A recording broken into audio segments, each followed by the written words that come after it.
There's something about midnight that has always unsettled me. Maybe it's the overwhelming silence, or the way shadows seem to come to life when the lights go out.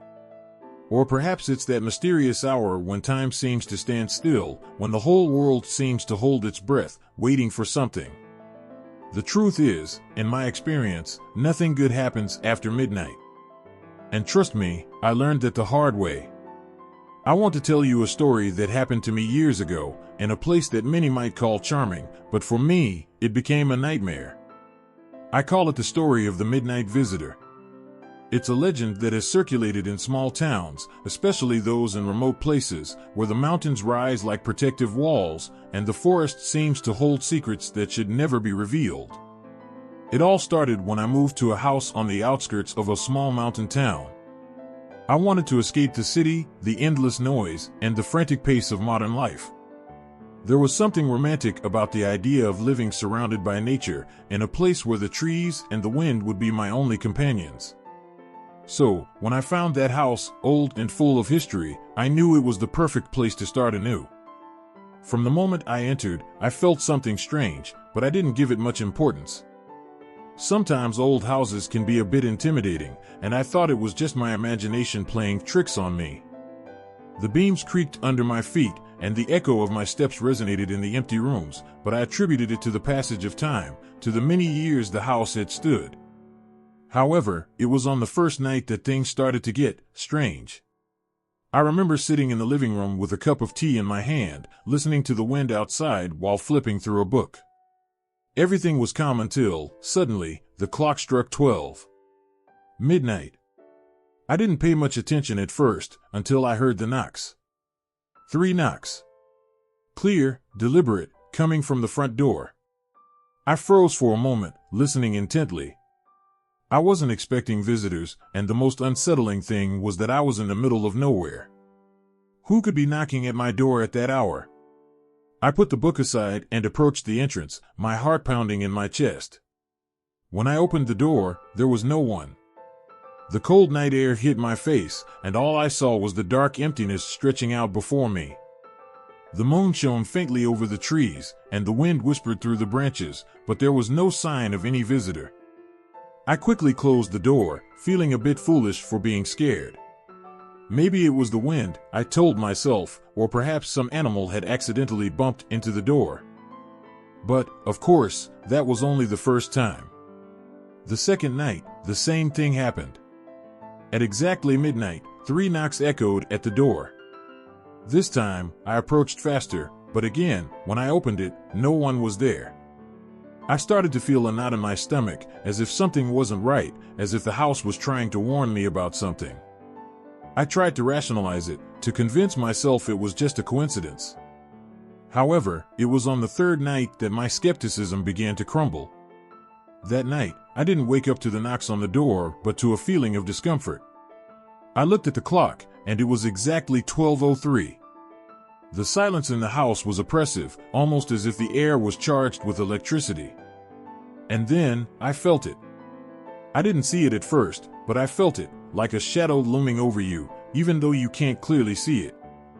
My eyes, slowly adjusting to the darkness, began to focus on something at the foot of my bed.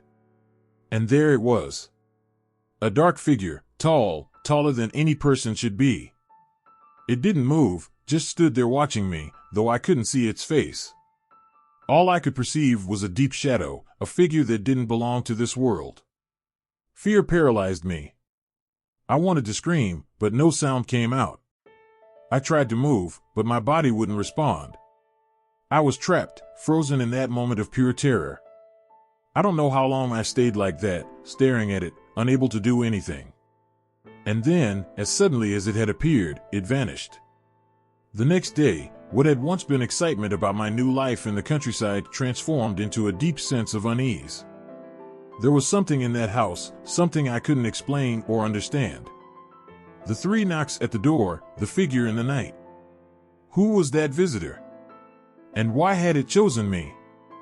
I started to investigate, asking the few neighbors who lived nearby. At first, they looked at me with skepticism, as if they didn't want to talk about it. But finally, an old woman who had lived in the village her whole life told me an ancient legend. A legend about the midnight visitor, an entity that knocks on the doors of those who are destined to meet their dark end. Once you see him, she said with a trembling voice, it's impossible to escape. He's come for you. And he won't leave until he takes you with him. My hands trembled as I listened to her words. The idea that something supernatural, something as ancient as time itself, was stalking me filled me with an indescribable terror. But at the same time, I couldn't help but wonder, what did it want from me? Was it truly an omen of death, or was there something deeper, more sinister behind its visits? And so, that night, I prepared for its return. Because one thing was certain, it would come back. I knew it deep within my soul. And this time, I wasn't willing to let it catch me without answers. What would you do if you heard those knocks on your door, knowing it wasn't an ordinary visitor, but something much darker? Part 1. The protagonists' lives before the terror. Before everything turned dark and filled with mystery, my life was quite simple, maybe too simple for my own good. My name is Samuel, and until recently, I was an ordinary person living a life most would describe as peaceful. That peace, however, is what led me to make decisions that unknowingly dragged me toward the abyss.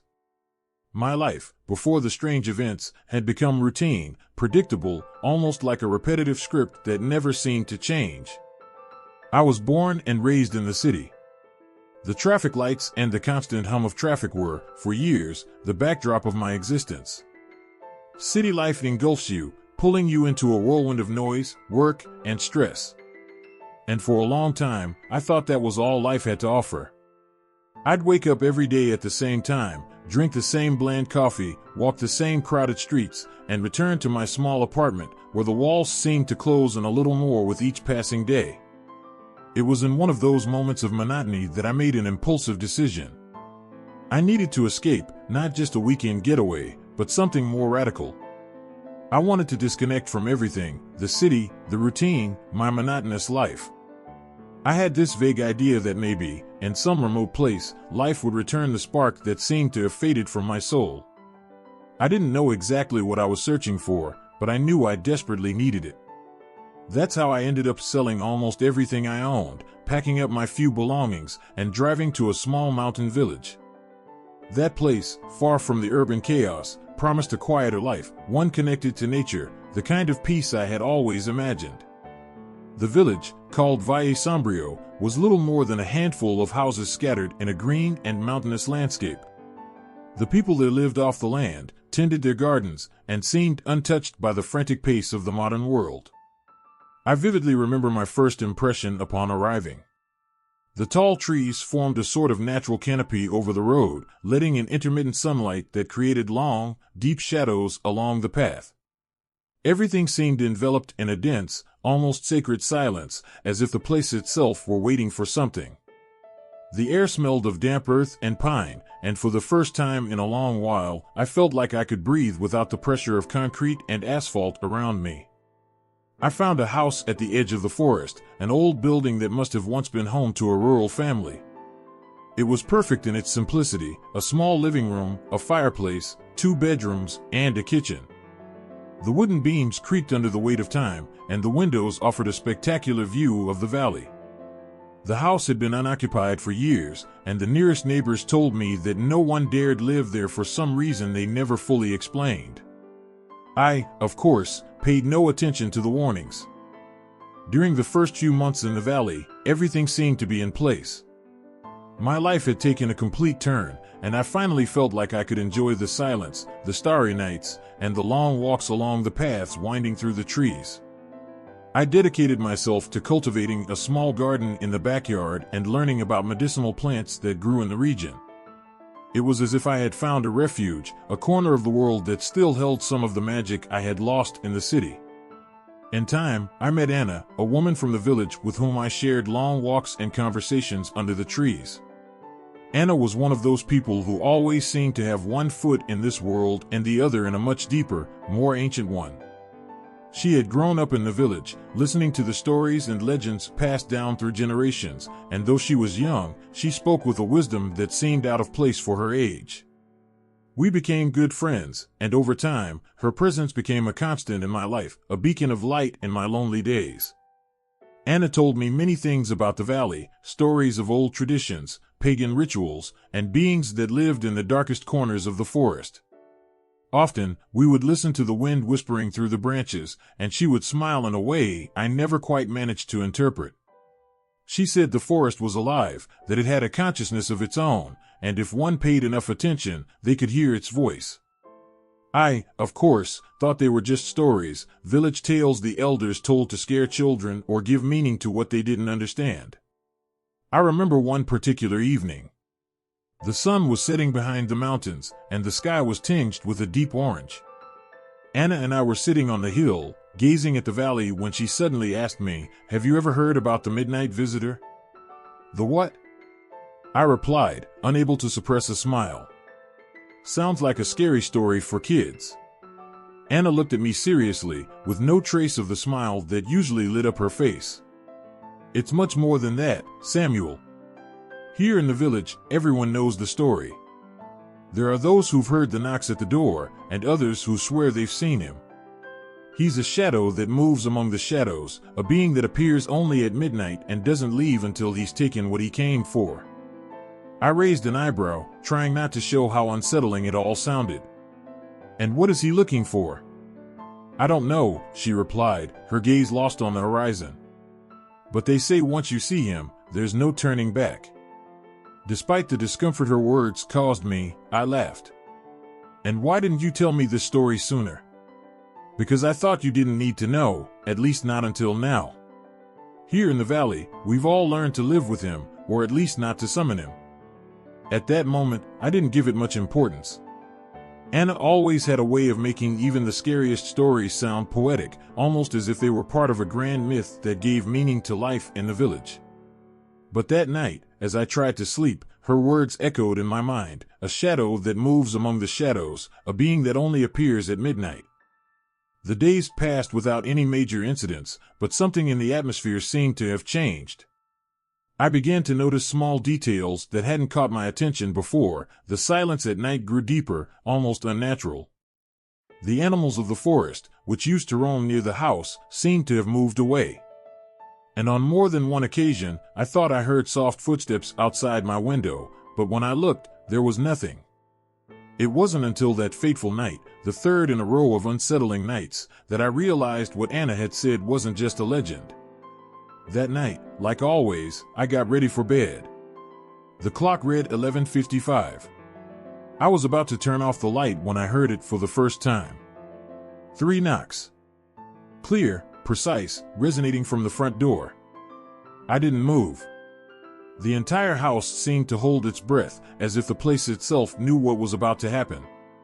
I slowly stood up, my heart pounding in my chest. Curiosity mixed with fear, creating a feeling I had never experienced before. I knew I shouldn't open that door, that whatever was on the other side didn't belong to this world. But then, who was that visitor that had come looking for me? Would you open the door, knowing that on the other side, a shadow could be waiting, one that doesn't belong to this world? The first encounter with the midnight visitor. The silence of the night was thick, almost tangible. The 3 knocks at the door still echoed in my mind, like a sound that refused to fade. There I stood, in the middle of my living room, staring at the front door. Darkness clung to the corners of the room, and the only light came from a small table lamp, casting long and distorted shadows everywhere. My breathing grew heavy, irregular, as my mind tried to find a rational explanation for what had just happened. It's just someone lost, I thought. A neighbor looking for help, maybe. But deep down, I knew that wasn't the case. No one in the village would come to my house at midnight. No one would venture through the woods at that hour, especially after the warnings Anna had given me. Yet something inside me, perhaps curiosity or maybe even terror itself, pushed me toward the door. As I approached, the floor creaked under my feet, as if even the wooden boards of the house knew that what I was about to do was a mistake. The door was just a few meters away, and with each step, the cold in the room seemed to intensify. When I arrived, I stopped right in front of it, my hand trembling slightly as it reached for the doorknob. What would I do if there really was someone, or something, waiting for me on the other side? I took a deep breath, trying to calm my mind. The house was enveloped in absolute silence, as if the whole world had stopped moving, waiting for my next action. And then, without thinking any further, I turned the doorknob and opened the door slowly, the creaking of the hinges breaking the stillness of the night. In front of me, there was nothing. Or at least, that's what I thought at first. The threshold of the door opened up to a darkness that seemed denser than usual, a blackness so deep that my eyes took a while to adjust. Outside, the forest was calm, but not the usual calm. It was as if the air itself had decided to stop, as if the trees, the animals, and even the wind had vanished. There wasn't a single sound, not even the rustle of leaves moving in the breeze. I took a step forward, expecting to find some indication that it had all been a product of my imagination. But then I felt it. That unmistakable sensation that something, or someone, was watching me. I couldn't see it, but I knew. It was a certainty so deep that it anchored itself into the very core of my being, like a truth that had always been there, waiting to be revealed. I stood still, my heart pounding at an uncontrollable rhythm. That's when I saw it. At first, it was just a shadow, something that shouldn't have been there, at the edge of my vision. It moved slowly, almost imperceptibly, gliding between the trees. My first instinct was to think it was a trick of the light, but no, it was real. The shadow was getting closer, gradually taking shape. When it finally got close enough to distinguish, my heart almost stopped. It was a tall, hunched figure, dressed in what seemed to be a dark cloak that dragged along the ground. Its face was covered by some kind of hood, and although I couldn't see its eyes, I could feel its gaze fixed on me. The air around me grew colder, and every fiber of my being told me I needed to shut the door and run, but something, an invisible force, kept me rooted in place. The visitor was just a few meters away, and though it made no sound, its mere presence was deafening. Fear gripped me in a way I had never experienced before. It was a primal, ancient terror, as if this being represented something beyond what my human mind could comprehend. I knew it wasn't just an intruder. I knew it didn't belong to this world. Suddenly, I heard a whisper. It was soft, barely audible, but enough to make the hairs on the back of my neck stand up. "Samuel," it said, drawing out my name like a dark melody.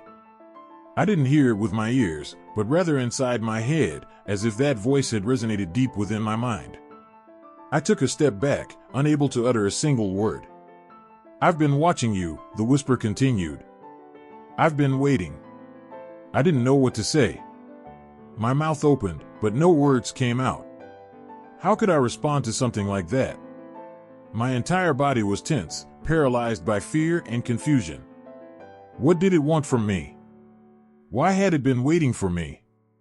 At that moment, something else happened, something that pushed my terror to a new level. The figure began to move in a way that defied all logic. It didn't walk, it didn't move like any living being would. Instead, it seemed to glide, like a shadow carried by the wind, and before I could react, it was right in front of me.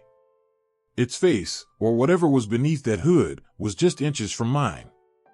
I could feel its presence, a dark energy emanating from its being, enveloping me like a tide pulling me into the depths of fear.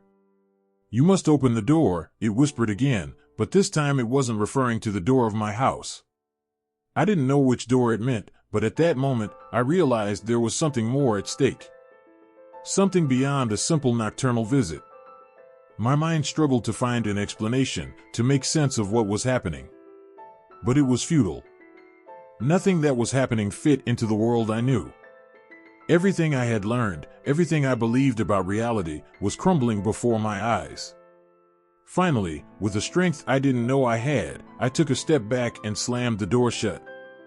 The sound of the door slamming echoed through the empty house, and I stood there, leaning against the wood, breathing heavily. Silence returned, but it wasn't the same silence as before. Now it was a silence full of questions, full of unknowns I wasn't sure I wanted to answer. What had that figure been? What door was I supposed to open? And, most importantly, why had it chosen me? I stepped away from the door, my legs trembling and my mind in absolute chaos. I knew that what I had just experienced wasn't just a nightmare. It was real. And somehow, that being had managed to cross the barrier between the real and the unreal to reach me. I collapsed onto the sofa, staring at the shadows cast on the walls. I couldn't stop thinking about what Anna had told me, her warning about the midnight visitor. I had heard about it, but I never thought I would see it, much less that I would be the one standing before it. As I tried to process what had just happened, a new sensation took over me. Something else was about to happen, something that would change my life forever. And deep down, I knew that night hadn't been the end. It had only been the beginning. What else awaits Samuel after the first encounter? Will he be able to face the dark truth behind the midnight visits? The mystery deepens, the visits become frequent. I couldn't sleep that night. Even though I had closed the door and sought refuge inside my house, the feeling that something dark and profound had been opened within me didn't fade. Every moment, I felt as if that shadow was still watching me from somewhere in the darkness, patiently waiting. I stayed on the couch, my gaze fixed on the window, as the first rays of sunlight began to peek over the horizon. However, daylight did not bring the relief I had hoped for. On the contrary, I felt more restless than ever. I knew that what I had seen wasn't a figment of my imagination. Something had crossed the line between this world and another, and somehow, it was connected to me. Throughout the day, I tried to carry on with my normal life, but it was impossible. Every little noise, every shadow in the corner of my eye, made me jump in fear. The images of the hooded figure came back to me again and again, and with each memory, the coldness enveloped me once more. Despite it all, I tried to rationalize it. Maybe it had been some kind of hallucination. Perhaps stress and lack of sleep were playing tricks on my mind. But that illusion quickly faded when, as night fell, I heard the knocks at the door again. This time, they weren't 3 soft knocks. It was a single, loud, sharp knock, as if someone were demanding to be let in. I froze in place, unable to move or even breathe. My mind was torn between 2 thoughts, opening the door and facing whatever was out there, or staying hidden in the darkness, hoping it would go away. The second knock came before I could decide. This time it was louder, more insistent. There was no doubt, the midnight visitor had returned, and this time, it seemed far less patient than the previous night. My heart pounded so hard I could feel it in my ears, and with every passing second, the fear inside me grew. Should I open the door? What did it want this time? I decided not to approach the door this time. I wouldn't open it. I stayed still, hoping that if I ignored the knocks, it would leave. But that hope vanished when I heard a soft whisper, exactly like the first time. "Samuel, open the door." This time, I didn't just hear it in my mind. It was as if that voice was right behind me, whispering in my ear, almost caressing me with its words. I squeezed my eyes shut, wishing for everything to disappear, but the sound didn't stop. I knew the visitor was there, waiting, watching.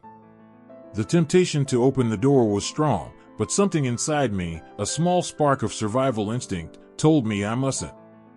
That if I did, there would be no turning back. The third knock echoed through the house. This time, it was so loud that the walls seemed to tremble. I jumped off the couch, panic taking control of my body. I backed down the hallway, putting as much distance as I could between myself and the door. I knew something very, very bad was about to happen. And then, everything went silent. For what seemed like an eternity, there were no more knocks, no more whispers. The only sound I could hear was my own ragged breathing and the frantic beating of my heart. Had it gone? Was it over? But just as I began to believe I was safe, I heard a new sound. It didn't come from the door. This time, it came from my room. It was a soft scratching, like something clawing at the wall from the inside. Fear completely overtook me. I knew I shouldn't go, that the sensible thing to do was to leave the house, run as far as I could. But my feet, as if in a trance, began moving toward the room. With each step, the sound grew louder, more insistent. I reached my bedroom door and stopped. The scratching continued, a sound that now seemed to come from everywhere at once. I swallowed hard, my hands trembling as I reached for the doorknob. I didn't want to open that door, but something was forcing me to. I knew I had to face whatever was inside. I opened the door slowly, and what I saw took my breath away. My room was exactly as I had left it, except for one small detail. On the opposite wall, right across from the bed, there were a series of marks, as if invisible claws had scratched the paint, leaving behind a pattern I couldn't understand. They were like symbols, but none that I recognized. I approached slowly, and the closer I got, the deeper the cold I felt. Then, suddenly, the scratching stopped. A chill ran down my spine, and I knew, without a doubt, that I wasn't alone in the room. I slowly turned my head, and there, in the darkest corner of the room, I saw a hooded figure, the same one I had seen on the first night. It was closer to me this time, its presence filling the room with a suffocating energy. Its hood hid its face, but I could feel its gaze piercing through me. The whisper returned, louder, clearer. "Samuel, I've come for you." I wanted to scream, but my voice was trapped in my throat. I tried to move, but my legs wouldn't respond. I was completely paralyzed, trapped by fear and confusion. The visitor took a step toward me, and for the first time, I saw a hand emerge from its cloak. It was thin, bony, almost translucent, as if it belonged to a being that shouldn't exist in this plane. I knew that if I didn't do something, this would be the end for me. But what could I do? There was no escape. And then, something strange happened. The visitor stopped, its hand inches from my face, and the darkness surrounding it seemed to waver for a moment. "Why me?" I managed to whisper, though I barely recognized my own voice. The silence was absolute for an instant, until the figure tilted its head slightly, as if considering my question. "Because you opened the door," it replied, its voice now clear and defined. "And because someone must pay." "Pay? For what?" I asked, my voice trembling with confusion. What had I done to deserve the attention of this being? The visitor's words left me with more questions than answers. The revelation, the visitor's dark past. The silence in the room was so thick, it felt suffocating, as if the air itself had become heavier. The visitor's words echoed in my mind, because someone must pay. Pay for what? What debt had I unknowingly inherited, and why had this dark entity chosen me to settle it? The hooded figure remained still in front of me, and though its face was still hidden, I sensed an impending revelation that would change my life forever. "What do you mean by pay?" My voice was barely audible, but I knew the visitor had heard me. Its hand, that same skeletal, translucent hand I had seen before, slowly retreated, as if granting me a small respite before the storm that was about to break. "What has been forgotten must be remembered," it said, its voice a haunting blend of whispers and echoes, as if it came from a far-off place. "Every act, every decision leaves a mark on the fabric of reality. And those marks, when ignored, become debts." My mind raced, struggling to make sense of its words. What act? What decision? I couldn't recall doing anything that would bring about something so terrifying. I took a step closer to the figure, despite the fear tightening around my chest. I needed to understand. What did I do? I don't understand. Why me? The hooded figure tilted its head slightly, as though weighing whether or not to share what it knew. Then, as if making a decision, it extended its other hand, revealing something that at first I couldn't comprehend. It was a small, ancient object, covered in dust, and as I drew closer, my heart skipped a beat. It was an old keychain. But not just any keychain, I recognized it instantly. It had belonged to my grandfather. A deep chill swept over me, and memories flooded back. My grandfather had died years ago, but there had always been dark, unresolved stories surrounding his death. The family remembered him as a hard, unforgiving man, but few knew the full extent of his past. The events of that night, the last time I saw him, came rushing back with frightening clarity. The visitor seemed to read my thoughts, for it spoke before I could voice them. Many years ago, a man committed acts that could not be forgotten. The pain and betrayal he caused reverberated beyond this life, beyond time. That debt has been passed down. Now, it is yours. I was at a loss. What acts was it referring to? My grandfather had always been a reserved man, but I never imagined he had been involved in something so sinister. I tried to recall more details of that day, the day of his death. It had been sudden, a heart attack, according to the doctors, but my grandmother always whispered about the curse that had haunted him until the end. What did he do?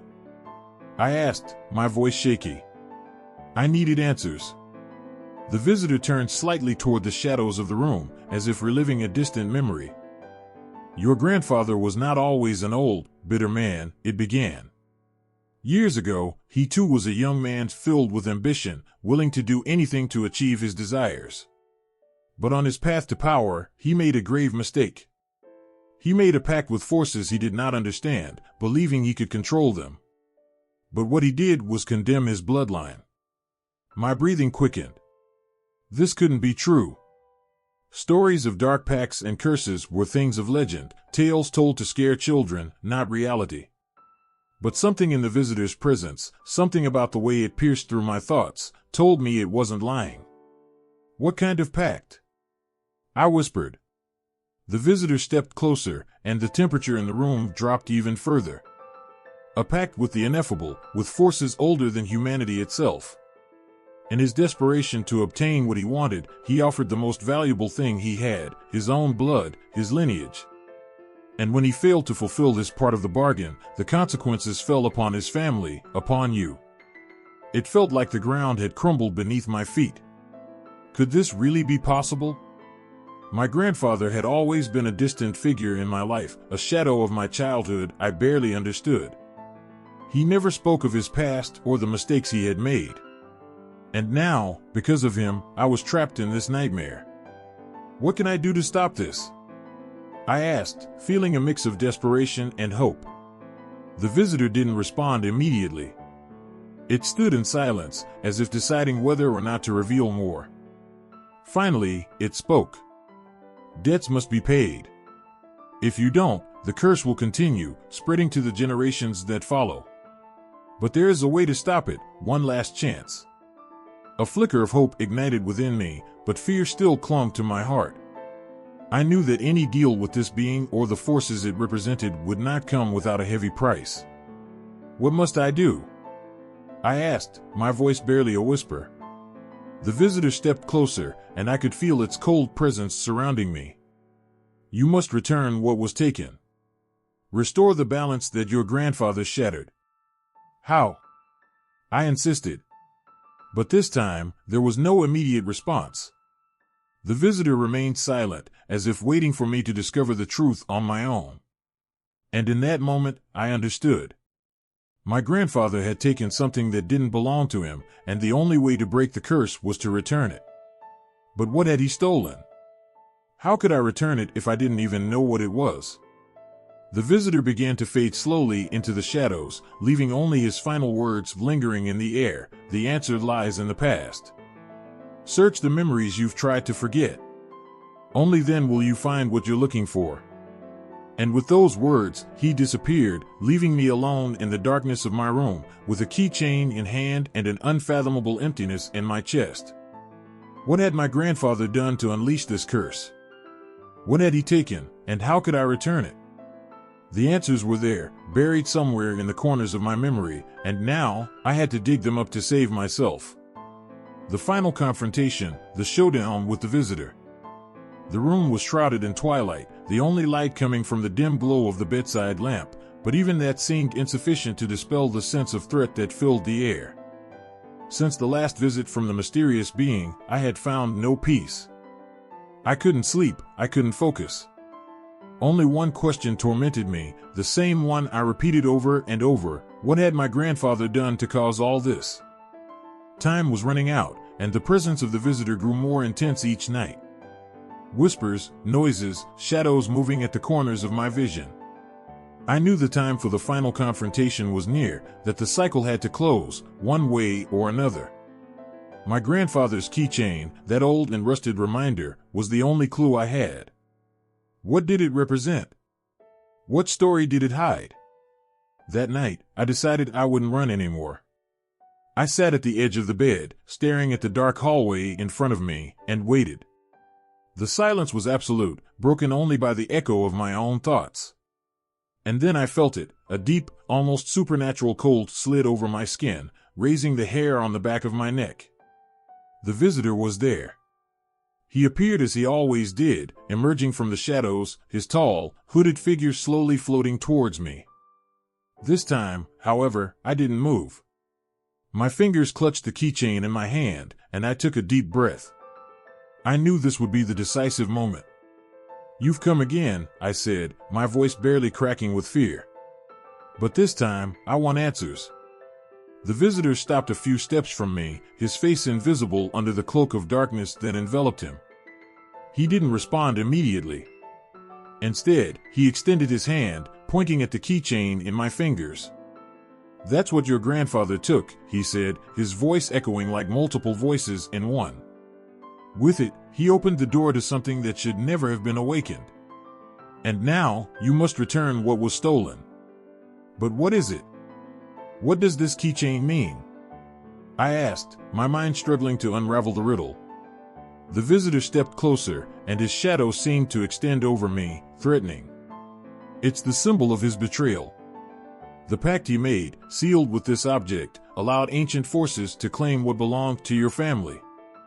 There's no more time. The cycle must be closed, or you will be the next to pay the price."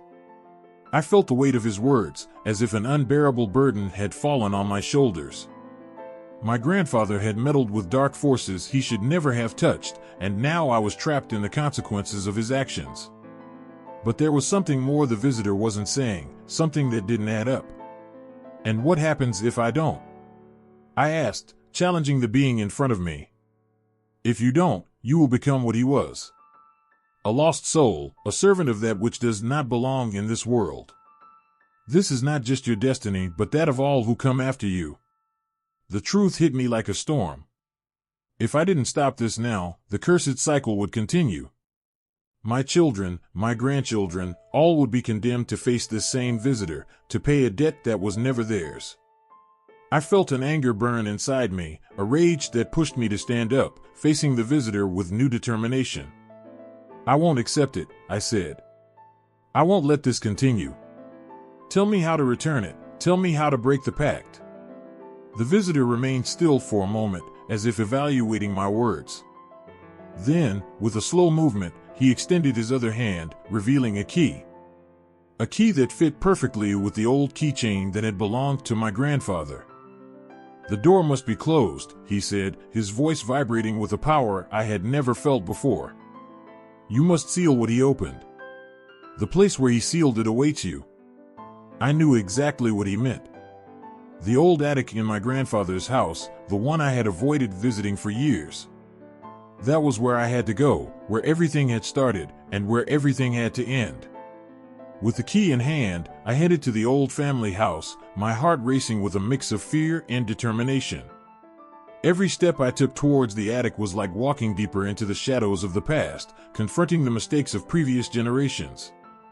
But I knew I couldn't turn back.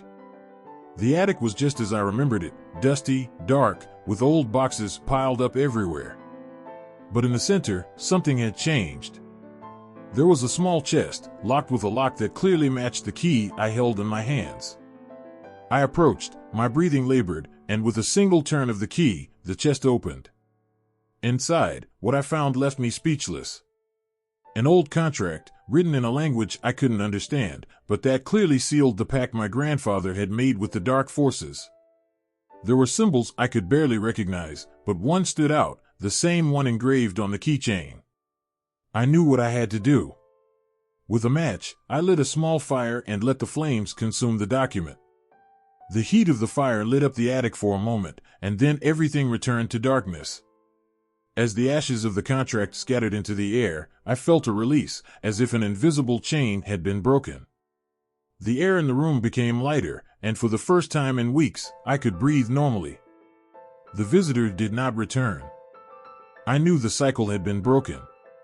The debt had been settled, and my family would no longer be condemned to pay for the mistakes of the past.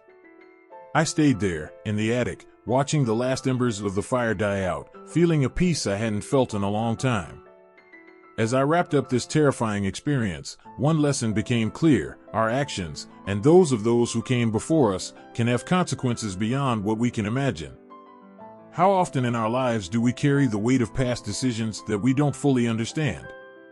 It is in those moments that we must confront the darkness, not with fear, but with courage. If this story resonated with you, I'd love to hear your thoughts. Have you ever felt the burden of a responsibility that wasn't yours?